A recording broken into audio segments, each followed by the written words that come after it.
Hey, welcome back to the MBA Success Stories, guys. Today I have with me a IIT Bombay Darden MBA alum who's working at Samsung in Korea, so in Canada right now. Welcome, Vasishta. How are you doing, man? Thanks, Ashwin. Thanks for having me. I'm doing great. Glad to be here. So for a lot of people that are going to listen, Vashish agreed very, very quickly as soon as I sent him a note saying that, hey, dude, why don't you come on and help future Indian students get into MBA programs? This is really for all international students. For most that don't know, Darden actually has a small representation of international students among 400 people. Significant representation of women, which is great. But Indians find it somewhat harder to get into Darden, to be perfectly honest. At least that's in my experience. So Vashish is going to help us and future Indians crack the code on how to get into Darden, how to make the most of that That's experience. surprising you say that because my batch has the highest number of Indians, honestly. Is that true? How many Indians did you have, and what was your class size at that time? At that time, it was around 330, and we had like 10%, so 35 Indians. Okay, which is surprising. At Ross, when I graduated in 2011, we had 500 students, of which maybe I think there were 27 Indians. So that data point is Because of the last surprising to time. me. Yeah. Yeah. By the way, I now think Darden is at our 400 batch was just, students. oh, sorry. Sorry, go ahead. I was just saying, I think our batch was just an exception, I guess. I don't know how so many of us got in that year. Do you know? Have you followed up with subsequent years of your Darden class and seen what the trends are like? I haven't really paid that much attention into like the diversity aspect of it, like how many Indians are joining. But we do have a very strong like Darden Alum India network. Interesting. So I'm still a part of it, and I keep seeing the updates like what's happening in India. We always have like networking seminars and anything to help like prospective students like learn more about Darden. And so we have events all through the year. I mean, last year could be an exception, but yeah, we do have events Now regularly. everything is literally virtual anyway. But no, man, look, I'm really happy that you came on and you're doing this. Now I want to cover the interview in a few different ways and unpack your story through this process and help the students learn. Let's talk about the motivations for the MBA. You graduated from IIT Bombay. For Yeah. most people that don't know, this guy had stellar IIT ranking, so he's not academically dud like the host here. But you graduated from IIT Bombay. You worked in Deloitte in Yes, their I worked in technology Mumbai. arm, right? Uh, you worked there for 3 years. What was the motivation behind looking at an MBA at some point?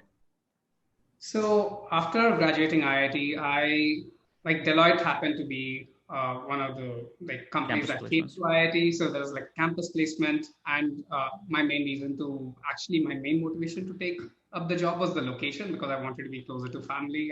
I'm from Hyderabad originally, Got it. and they had an office there, so that was perfect. But as I was working, right, like I was a business technology analyst at Deloitte. So I was working at the intersection of like business processes, creating business processes in SAP, Java, etc. So learning new things at the same time. But while I was at Deloitte, I started like interacting with people from different colleges, and you start learning more about like what else is out there, right? And when you hear people taking courses, you get curious. So Yeah. that's when I started getting curious and started learning about finance. And I started taking up this course CFA. Yep. Uh, so that was when like okay, I started thinking about business actually. Until then, it was all like Just engineering, technology. Yeah. Yeah. all in that kind of mode because all your peers are like that, and Yeah. you always do like that, right? Yeah. And your surroundings are like that. So you Yep. never thought about business until you're like maybe you see some people preparing for IELTS that to write out of college. Yeah. So I feel like that's something that you never have exposure to, even in high school, etc. So you don't have like real business knowledge, right? Or even finance education. Yeah. So all STEM. India is very STEM focused. So I'll give you a little fact. I graduated my undergrad in BCom, so bachelor's in commerce. Even yeah, there, we didn't have much focus on business. I only learned, hey, business education, business school education. A lot of my peers are preparing for IIMs. It's the same process, and I was like, oh, there's something like most of us, specialized even business school education. which degree we are, we Yeah, just like we are in that degree. We don't That's like right. explore other aspects of it, right? Other aspects of what's out there. So this finance got me curious. And I started like really learning a lot. I really liked what I was learning. It was very complex instruments. You just start learning new things. You Yeah. start learning options. You're like, oh, okay, this is pretty cool. This is something very interesting. So that's when I was like, okay, let's do. Sorry. Yeah, you worked your way up to CFA level 3. I saw on your on LinkedIn as well. I never completed level 3. I was just lost the motivation after that, I Yeah, guess. makes complete sense. So you had interest in finance while you were working. It got you interested broader in other areas of business as well, and you thought, hey, maybe it's time to move away from the intersection of business and technology, or just technology. A lot of the work that you did at Deloitte, and find yourself into more business focused roles. Exactly. What was the process like when you were applying to business schools, or when you were trying to select business schools, in actually arriving at Darden, and why did you choose the school? Okay. So I was choosing schools based on like the rankings. It's like how you filter list, right? Like based on rankings and based on your likelihood and your GMAT score. I think those are three things that you have to do a basic filter first to see where you're eligible and where do you have best shot at. And I started my applications actually when I had only 2 years of experience. So Oh, wow. I wrote my GMAT only 2 years into Deloitte, and then Okay. I started applying in the second year, after second year of experience. I mean, as you can imagine, that didn't go really well. Okay. Uh, two So your first years, attempt at applications didn't go well. no, it was a massive failure. All I'll tell right. you what. Yes, please. I was super inexperienced and I didn't know what to write in the essays. I was like putting up, okay, this is my probably what the MBA at the Schools want to hear. admission want to hear. So I put something like lofty goals and like, oh, I want to change the world. I want to do XYZ by going to business school, and business school will help me do that. And that was a massive flop. And I even It's good to know. and I even enlisted like an MBA consultant to just help me with my essays. And honestly, that was just money down the drain. The first failure of the MBA consultant there was to tell you, hey, you have too few years of experience. The person should have told you and actually prevented you from going down the wrong path, and probably Exactly. I think you redirected need you to back. choose the right MBA consultant, right? You need to know what that's in their best interest. But most of the people are just interested in like charging you money. Yeah. I think at that time itself, they charged like $500, $600 for an essay. I don't remember exactly, but Yeah, it's a expensive. couple of essays or something like that. So it was pretty hard. Yeah. Um, and the essays weren't that great. Honestly, you can, if you just put some time, mingle with By your friends, you can. yourself, you can actually come up with better essays. No, completely agree. Hey, for everybody, all the MBA success story stuff is free. All of the revenue we get from Admissions Roadmap goes to 3 specific charities that I support. So hey, go for it. Listen to the free interviews. No, this Come is here. not like any, it's not about any specific MBA admissions consulting or MBA admissions consulting in Oh, yeah. general. But that. And all I'm saying is just you are the best person to know who you are. That's right. So unless you put your thoughts in writing, they can't really help you much because it'll be just generic, uh, you know, cookie cutter essays that you'll end up with, right? Yeah, So that won't differentiate you at all in the eyes of the admissions committee. That's right. exactly, you have to put in the work. Okay, And so you what? set extremely lofty goals. Yeah. You were naive in the way you crafted the application. Yeah. You threw in the applications to, I assume, top 10 schools at that time and got rejected.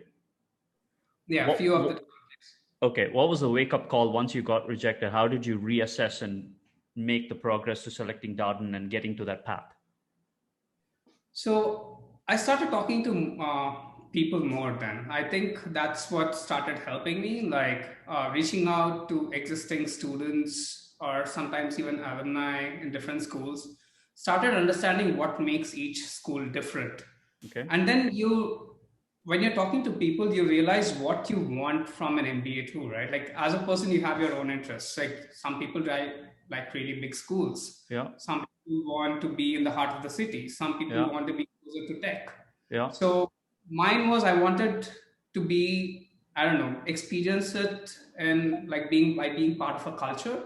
or like by being part of a small community where you have like more interactions with people. Because the reason I wanted to step out of India and go out to the US was, one of the main reasons was to get diversity in thought. And I felt like that's best achieved when you are in a small knit community. So that was my thought process. Makes Uh, sense. And Darden so checked those boxes while you were looking at Darden it? did check those boxes, right? There was like, it has, I don't know right now how many it access, 400 but I think, students. yeah, 400 students. That's a pretty small class size, even by today's standards. Correct. So yeah, so Darden and like some other schools like even Tuck, I think, has small class Yeah. sizes. So those are the ones that I shortlisted first. Got it. Now let's talk about the application itself. You and I talked offline a little bit, right? The applications when you had applied were slightly different, one main essay with a couple of others. We'll talk about your application process.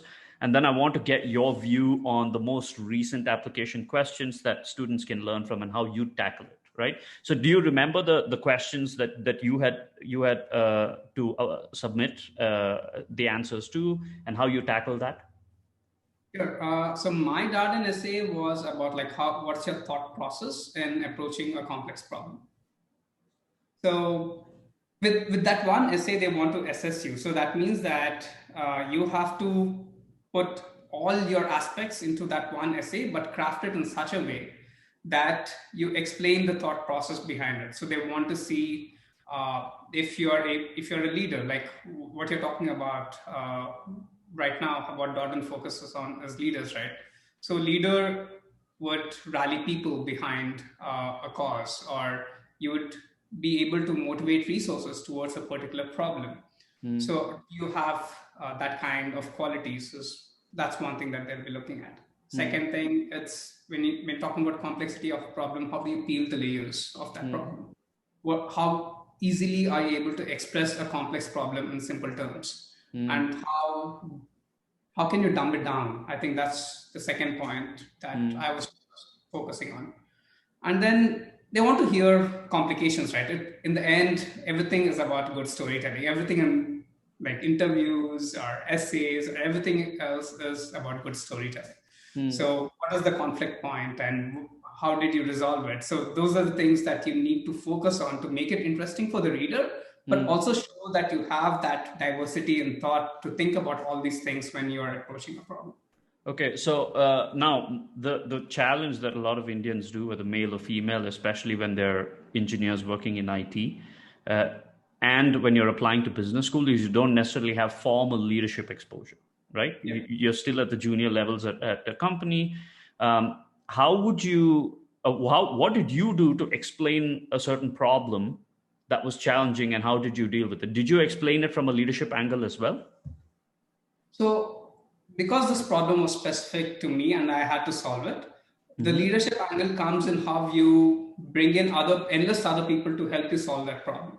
You don't have to necessarily be a leader, but just take an example where you are able to talk to other people. They want to see that you can collaborate, right? Yeah. That's one of the main things about any business school. Yeah. Whether you're able to contribute to the class, and how quickly are you able to collaborate with people. Those are the two main things that they want, because that's when the class gets enriched and you have the diversity in thought that they were talking about. Good. So the thing I wanted to highlight there is you didn't, even though you studied engineering, you worked in technology, you didn't focus on solving only a technical problem and go into the details of the technical problem. You actually encompass the challenge of even bringing in other people in helping progress the solution of the problem, right?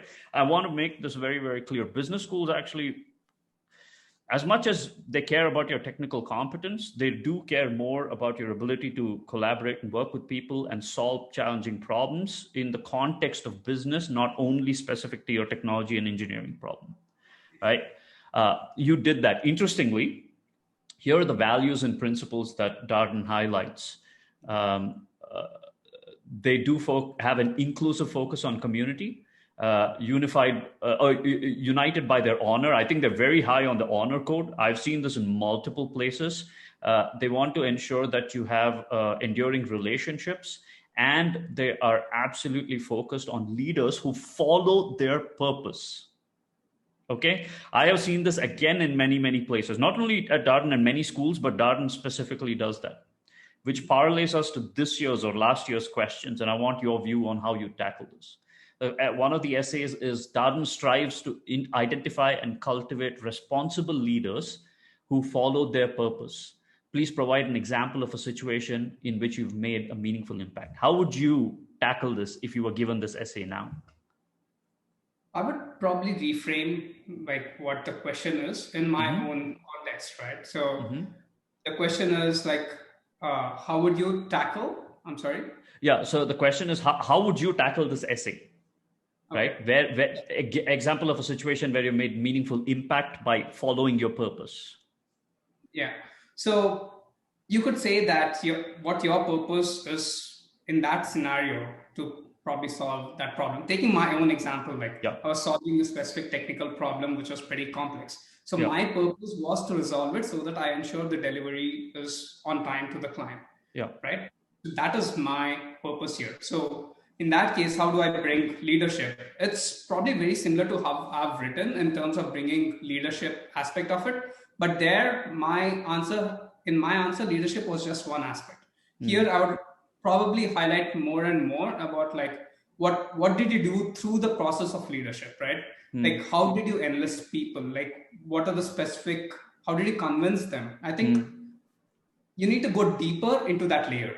That's what they're looking for. Than like just bring like a broad answer. I would say just like start peeling more layers on the leadership aspect. Like what are the different things that leaders do, and articulate them maybe in like different bullet points, and start writing in each bullet point like how your situation applies to that. How did you use that specific methodology in your situation? And then you can start building your essay. One suggestion is I would just like, an essay doesn't happen overnight, right? You have to keep thinking about it constantly and start writing down points or just recording yourself whenever you feel like you have the right the juice to write something creative. Yeah, exactly. One thing I would tell to parlay onto your point is that you have to actually introspect quite a bit on what it is you think your purpose is, not only just at the level of solving a problem, but largely as a leader, as what you consider your leadership traits. What do you think your purpose is and why? The why is extremely important in a lot of these essays, and then translate the example of a situation where you created that impact that connects with your vision and view or purpose as a leader. True. So go ahead. This was just in terms of like, how do you highlight your example? Like the main meat again should be about leadership and what leadership means to you. What drives you as a leader, right? Exactly. In fact, a tip for most people who are applying to business schools, quite a lot of business schools, is go look through what each school values in their leaders, and you will get a sense for what they're trying to look at from your experience. Now, I'm not saying just go and model your entire answer to be that, but take inspiration of angles of the way you think of a problem that you face, whether it's technical or not, and see did you display something of leadership excellence that can appeal to the school, and make sure to write it in that angle. Most people just leave it at the surface. Now, there's also an essay on diversity and inclusion. It seems to be a massive mission for most schools, especially in the last couple of years. Can you give us an example, if you can think in memory, of what diversity and inclusion was like at Darden and your view on it for the Darden MBA program? Sure. So at Darden, it's like I said, it was a small community. So we had like different clubs for, it could be of your origin, it could be of like your musical interest or your hobbies or even is not just in where you're from. It's more about diversity in thought, diversity in hobbies, or diversity in everything. So when you say to an Indian applicant, talk about diversity, it doesn't necessarily have to be that you interacted with someone who's another not from country. Another country. It could be anyone, even at your workplace, but who just thinks very differently from you. That is diversity. So I would focus on that. Yeah, so it's not limited, and I tell this to all students, it's not limited only to gender and race. That's great if it is, and if you have significant exposure. It's limited. It's also covers diversity of thought, and people, even with different education within the same race and same gender, can have completely diverse thoughts based on their background, based on their education, etc. And showcasing examples of how you do that is extraordinarily useful. Great. There are a few things that I want to cover about your journey into business school. But before that, do you remember anything about the interview process at Darden, what it was like and what you did well to communicate fit with the school? So I right now it's been quite a A long while. time. Yeah. Yeah, quite a while. But I think there were like two interviews that I went through, one with an admissions consultant and one with an alum, I guess, if I'm not wrong. Um, and it was just primarily knowing about my background and why I wanted to be at Darden. It was communicating what you wrote in essays, but more personally. Understood. So it was a basic standard adcom, couple of adcom interviews where you had to communicate fit and showcase that you've done the research, you understand what goals you want out of it, and how you're going to make the best of your opportunity at Darden, right? Yeah. What were your goals going into the school? Career So goals, particularly. So at that point, like I said, I was pretty into finance. So I was honest. I was like, I wanted to get into the finance field. And I feel that Darden is the bridge that will get me there from where I am into my career to where I want to be. But in addition to that, what else can I bring to Darden is what I communicated with them. And my goals were pretty straightforward. Like I said, I want to get into this field. I wanted to become a leader, and this will help me like become a leader in that field. But you goals change at every point in time, right? So, and once you go into MBA school too, you just realize what you don't know is a Yeah. lot. Start Yeah. learning about things. So it's not necessary that what you do later on in life has to stick with what your goals are, Yeah. but it's good to have clarity in thought that this is what I want to do right now, and this is why I'm doing it. Yeah. So I think students shouldn't be shy if they end up changing their goals. Even the MBA admissions teams and schools know it, that students are more than likely to change their goals, especially when they see the plethora of options that are available at schools. But the better clarity you have, the easier the journey will be. Else you will encounter so many opportunities that you'll get confused and hesitate to move forward. Okay, so you got into Darden. Walk us through your first year of school. What is a recollection and memory, and what did you learn particularly at the school that was unique, that still has a lasting impression on you? I would say the school was a big revelation, not just about like what the school is or what business school is, but into myself too. Like how would I react in a completely new environment? Someone who has probably only faced like maybe some academic challenges, or just like you have been like with the same kind of people. So you're in your comfort zone in India all the time, right? Yeah. So put myself in a completely new place and have to tackle new challenges. Like I was really bad at networking. I was not great. Welcome to the problem that most Indians face. I faced all the challenges you could think of. Like maybe the subject was new, but that is, I guess, fine. That is new for everyone, but not for business students. Other challenges were like, how do you thinking about the career itself? Like now you're presented with so many opportunities. Which one do you want to choose? I mean, you'll have like different people have different interests, and you feel like going exploring everything else. So all those things combined with like, I have to write a proper resume now. How do I communicate my story properly? How do I write my cover letter properly? So my first 90 days were just like discovering what I like and just putting pen on paper on like, how do I articulate my thoughts properly and craft a proper resume, a proper cover letter, be ready for like the career season, right? Which happens in the fall. Which happens literally as nearly as quickly as you begin MBA and continues depending on how successful you are until the end of your MBA. Yeah. So many people don't realize how quickly time goes by once you start business school. You just don't. I think for everyone, like if I were to give one advice, it's just right now. I guess many people are being prepared, but just start thinking about it even before you go to business school. Talk to people what is important, and just don't while time away before business school. You have like good 2 or 3 months. Seriously. So start drafting your resumes. Just be prepared for what comes ahead so that you don't waste time on the smaller things, but you start like focusing on your weaknesses. Yeah. So I'll give you a funny anecdote. Okay.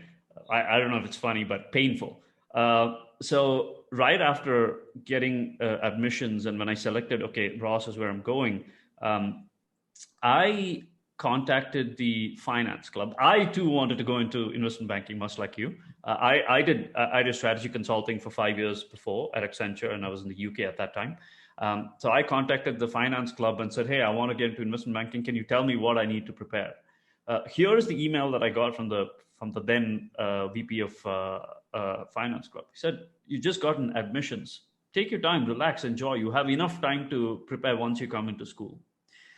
Now, I took that on face value, and I realized when I came into school, I was already late. I should have learned the fundamentals of financial modeling and valuations and all of that much before, so that I could focus on the tougher part of getting a job, which is networking, once you get into business school.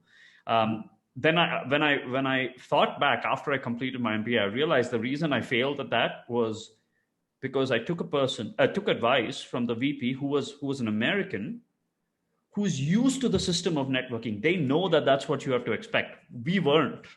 As Indians, we're not used to that. So learning two things at the same time was a big mistake. So for most students, I think Rash's advice is absolutely right. Whether consulting, finance, whatever it is, after you've graduated, after you've gotten the admit, spend the few months to actually learn the fundamentals of what you do in terms of preparing for your MBA program, Yeah. right? Case prep, investment banking valuations, whatever it is.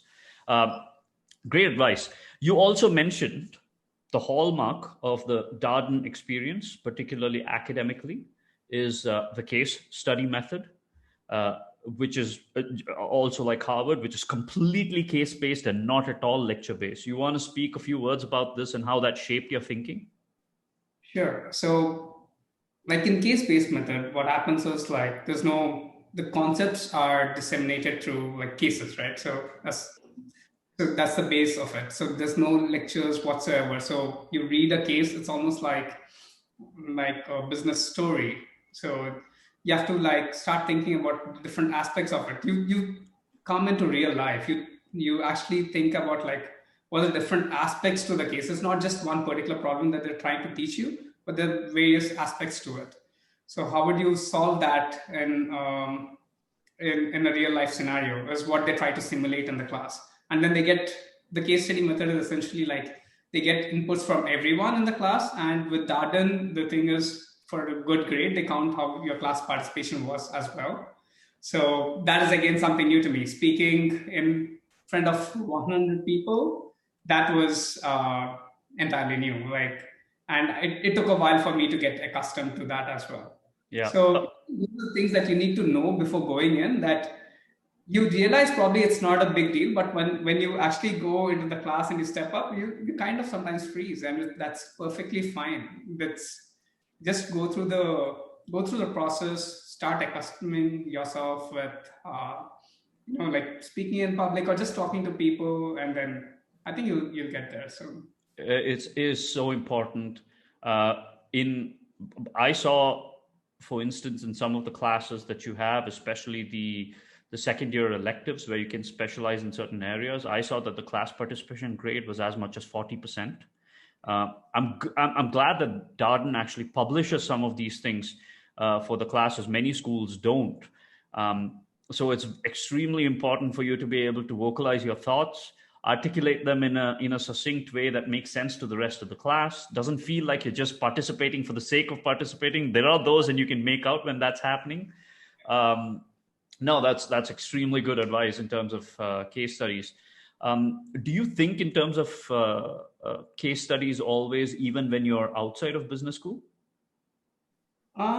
I wouldn't say so, but it kind of shapes your thinking, right? Like how you would at least in like discussions, you're more comfortable with discussions when you go into consulting, and you have to be quick on your feet. Consulting is all about being quick on your feet. I would guess even investment banking is, I guess. So I wouldn't know. I haven't done investment banking, so but yeah, certainly consulting. Yeah, and then case consulting, preparation helps with that. when the client asks questions to you and you're like interfacing with the client, right? So those kind of things are like you start learning about those things or building those skills in case study method, because you want to tell the point before someone else is, because then you have to think of something else. But Oh, so familiar. It's just giving me little jitters. Um, Interesting. Okay, so you also mentioned one more thing, that the rigor that you experienced was far more than you had expected. Do you mean just the academic rigor or the overall MBA pressures itself? And speak a little more about that so that students can learn. I would say it's a little bit of both. When you Yeah. combine both of them, it becomes maybe a bit too much, which Darden is notorious for. Um, the academic rigor, in the sense that there's so many cases to prepare, and you have to like, and you have a class participation grade involved as well.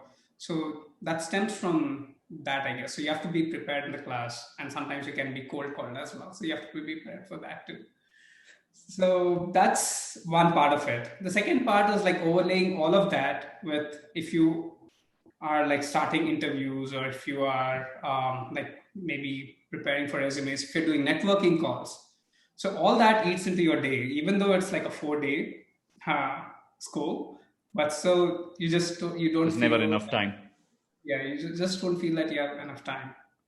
Yeah, and completely brings back memories of it. So for students, they're going to have a bunch of these, right? You're going to have your resume preparations, cover letters, a whole bunch of networking, multiple rounds of it once you get close listed into multiple other networking events with lots of companies. You're probably going to have to fly to certain locations if you're looking at investment banking to New York to meet with people on the weekends.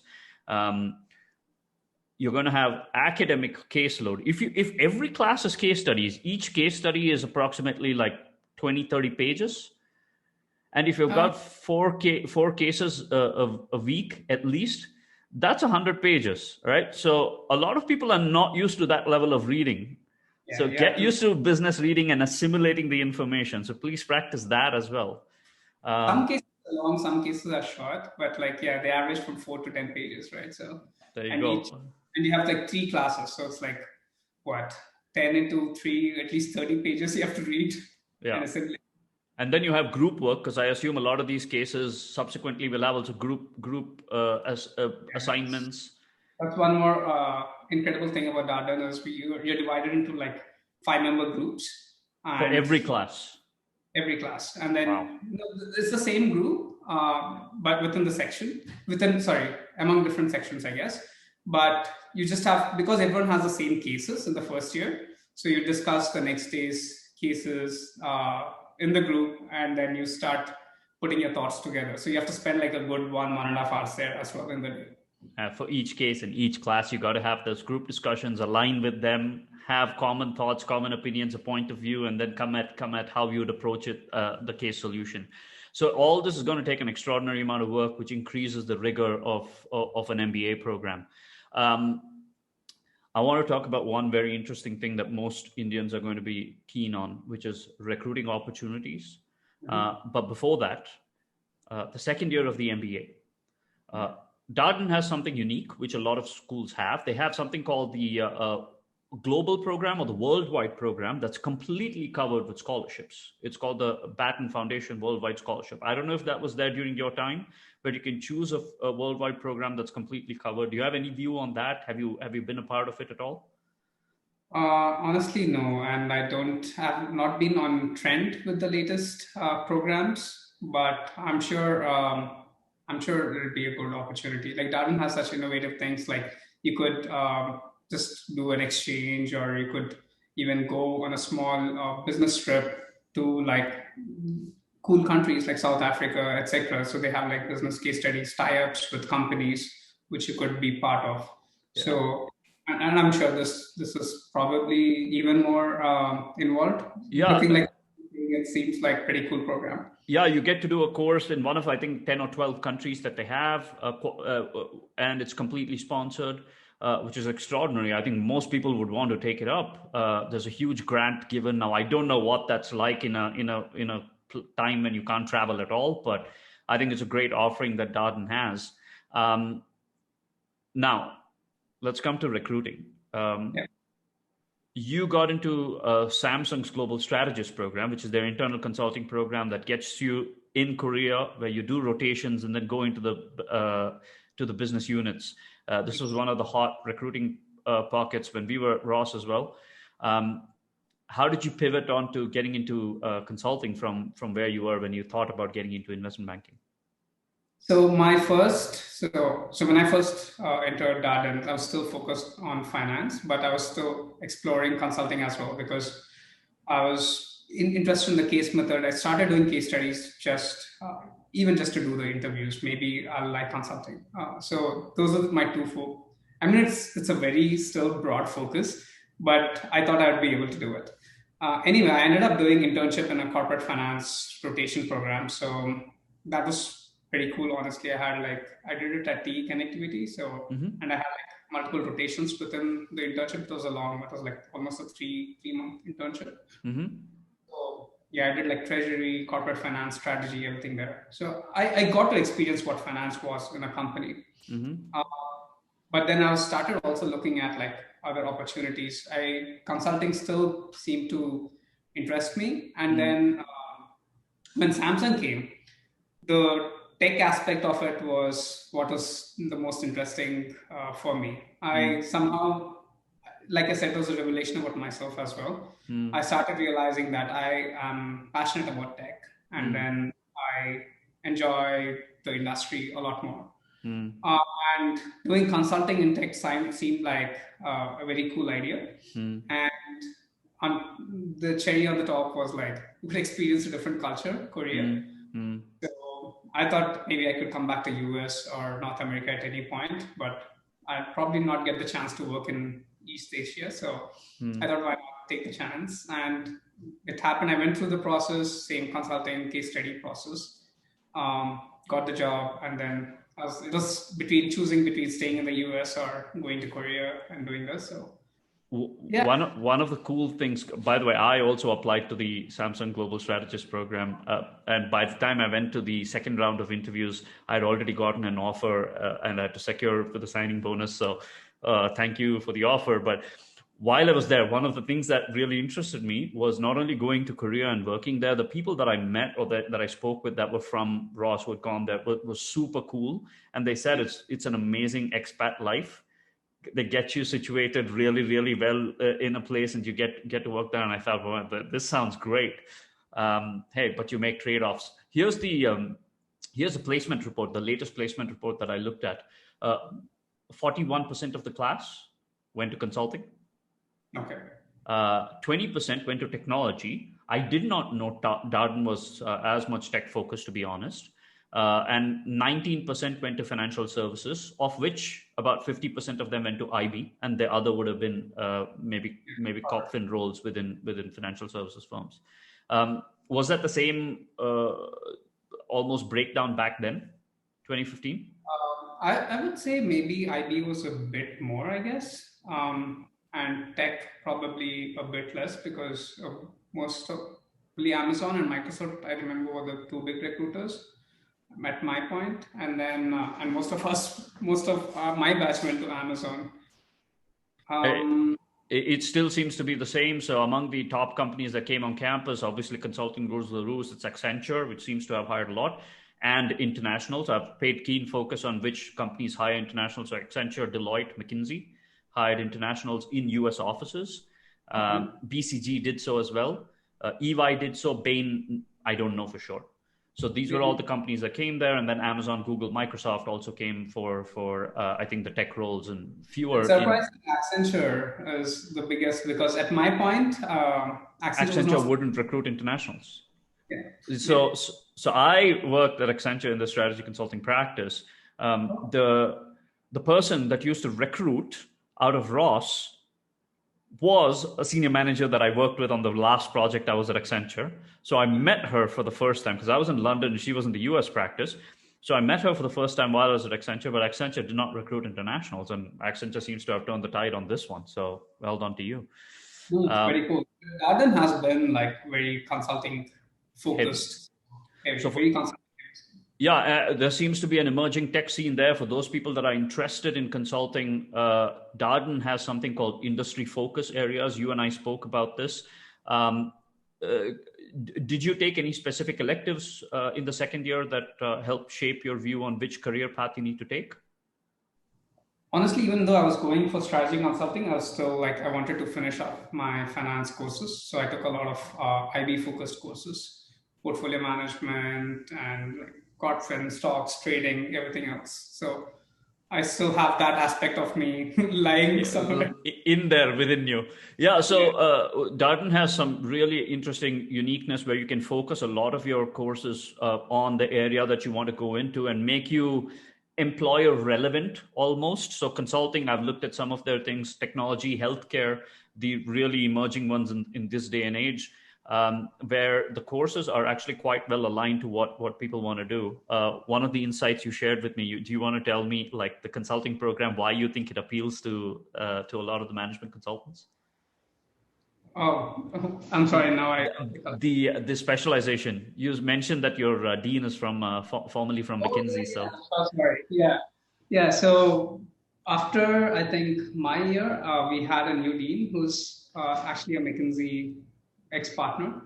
And I mean, given how the courses were structured, I do feel that it's probably how consultants would think, right? Like, how would you align business school students to the most optimum results? yeah, And I think it's pretty great because we do, if I think about my case studies, we did have a lot of things in healthcare. We had a lot of industry aligned case studies, which yeah, you could actually put in a bucket and build on them. yeah, And we had companies that would do some presentations, like Danaher would come and give us some exclusive insights into healthcare, what's happening, yeah. Davita, whatever.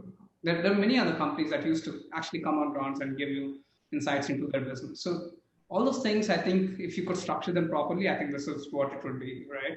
Yeah.